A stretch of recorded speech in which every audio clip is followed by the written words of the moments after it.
So I don't know if you can see, but earlier when I hooked up this fuel pump and had gas in it, that pump would suck that bucket dry.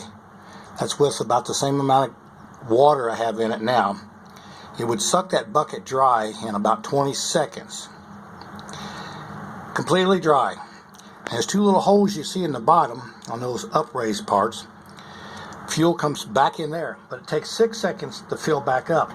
And I was having an issue with the car dropping fuel pressure every time I got on it. So now see what it does with the slots I've cut inside of the bucket. What you're going to see is that the bucket never runs dry, that it fills as fast as this 255 pump can pump out. I've got the water going back into the tank.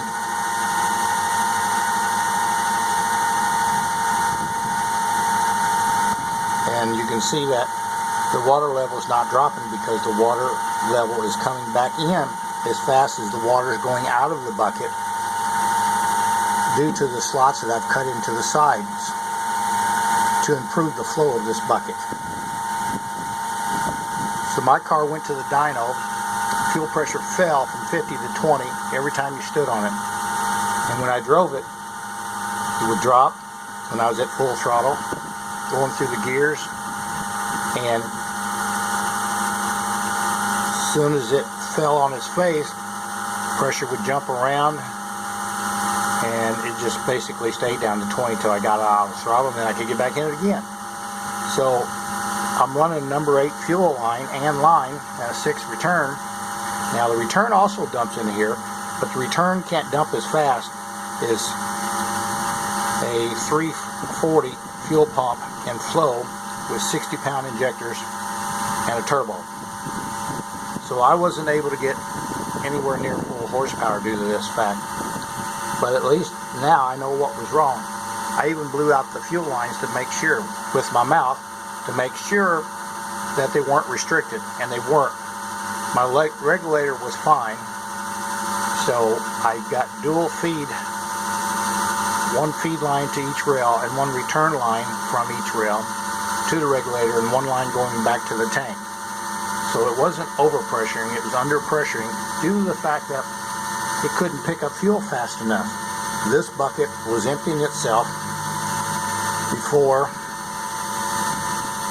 it could fill back up with those two little holes and whatever was coming back in the return line, which probably wasn't much at all at full load 60-pound injectors. So I believe I've got it fixed. I'm going to clean the tank and make this removable top, this big hole that I've cut, make it a removable top by welding 1-inch flat brackets around the edge on the underside of the lip, and then screwing down the part that I cut out. So there'll be nuts on the back side of those flat pieces so I can bolt down this top panel and have some kind of seal and not silicone. Silicone hardens, it gets wet, it gets soggy, it gets mushy, and it drops into the tank and it creates problems. Already been there, learned the hard way. I actually used a rubber gasket. I did this on an old car that you have to replace the float assembly with a universal one, and to make sure that it was hitting the bottom right, I did that and found out that the silicone was breaking up. So here you see it's working great. If you ever seem to have the same problem starving for fuel and you know your fuel system's good, you might try this. This is a 94